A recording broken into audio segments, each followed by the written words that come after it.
Today, we're diving into some incredibly powerful scriptures all about heart transformation. This is some of the most important work we can do, so let's jump right in.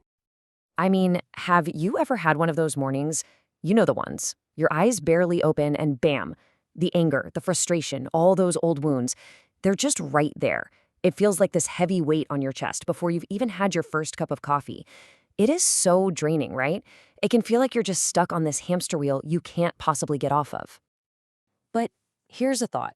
What if all that inner turmoil, what if it isn't a sign that you're failing? What if it's not a sign that you're losing the fight at all? The scriptures we're exploring today completely reframe that whole struggle. They suggest that this internal chaos, it's actually a sign that you're healing, that a deep, powerful healing process is already underway.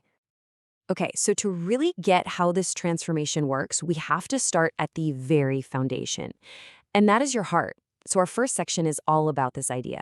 Your heart is the engine. We're going to talk about why protecting your inner world is absolutely step number one. And this piece of ancient wisdom from Proverbs, it's really the cornerstone of this whole thing. It says, above all else, guard your heart, for everything you do flows from it. I mean, just let that sink in for a second. Everything. Your heart is the source, the wellspring for your actions, your thoughts, the entire direction of your life. So we're not just talking about the heart as some vague metaphor for feelings, right? It's literally the engine of your whole recovery journey. So when we talk about guarding it, that means being super intentional about what you allow in. Because whatever you feed your heart, well, that's what's going to steer the ship. It determines the direction you go. Okay, so what does guarding your heart actually look like day to day?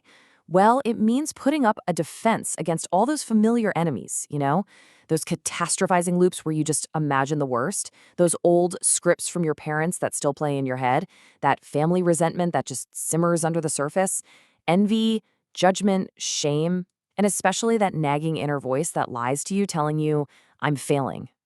So when that pain or that anger inevitably bubbles up, you're at a crossroads. You face this really critical choice, and that brings us right to our next section, the choice, harden or soften.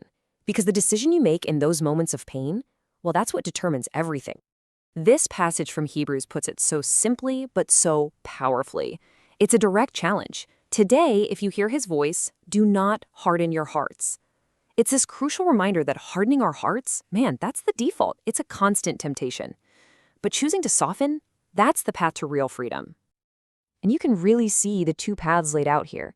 The impulse to harden, that's reactive. It's our gut reaction to numb out, to withdraw, to just shut everything off and clamp down. But the choice to soften, that's completely different. It's proactive, it's intentional. It's choosing to create instead of numb, to pray instead of withdraw. It's about staying open and seeking God, even when it's hard. And you know what? Making that choice to soften, it leads to this huge fundamental shift in how you actually live out your faith. It's all about moving away from just going through the motions, It's moving from ritual to realness. And that's exactly what we're going to get into in this next section. Wow. This quote from Matthew, it just cuts right to the chase, doesn't it? These people honor me with their lips, but their hearts are far from me. It just totally exposes a faith that's all for show. All surface-level performance. The warning here is so clear. You can say all the right words, do all the right things on the outside, but what really truly matters is the state of your heart. And this is what that transformation actually looks like in practice. You've got the old pattern, ritual. It's all surface-level faith, right? Obedience driven by guilt, performing your faith for others. It's that feeling of, I believe, sort of. But the new path, that's all about realness. It's deep reflection. It's prayer that feels natural, not forced. It's a faith that you live, not just put on display. It's the massive difference between just saying, I believe, and truly, fully surrendering. Okay, so this brings us to the main event, the real heart of it all, the work of a new heart. And let's be clear, this is not a passive thing where you just sit back and wait. No, this is an active process. It's like a full-on renovation project, a rebuilding from the inside out. And where does this renovation start? It starts with this incredibly raw, honest prayer from Psalm 51. Create in me a pure heart, O God, and renew a steadfast spirit within me. Did you catch that? Create in me. This isn't about asking God to fix your job or your relationships. It's asking Him to fix the very part of you that creates your life. It's a prayer for a complete internal overhaul. So what does this renovation process actually look like? Well, step one is the prayer we just talked about. You're asking for the work to begin. Then comes step two, the test. This is huge. When those old triggers pop up, they're not a punishment. They're more like a progress report, showing you where the work is happening. Step three is the power, just recognizing that the will to change, that desire in you, that itself is a divine gift. And finally, step four, the replacement. This is so key. You got to understand, the old heart isn't just being repaired, it's being completely replaced. Okay, so with all this deep inner work going on, how do you even know it's working? How can you be sure it's actually taking root? Well, that's what our final section is all about. The evidence of change. We're going to look at the signs that this transformation is real and it's happening. And here's the beautiful promise that underpins all of this. From Philippians, "He who began a good work in you will carry it on to completion." Just breathe that in. This is a promise. It's a reminder that this is a long-term project, and guess what? You are not in it alone. The one who started this whole thing in you is absolutely committed to seeing it all the way through. So, let's bring it all back to the beginning.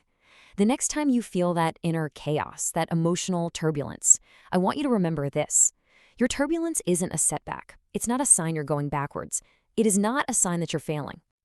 You know what it is? It's construction noise. That's it. It's the sound of old walls being demolished and a brand new foundation being poured. The shaking, the dust, all that mess, it's just proof that a master builder is on the job, creating someone new inside of you. And that leaves us with one last question to think about. What construction noise in your life right now is actually a sign of growth? Seriously, think about it.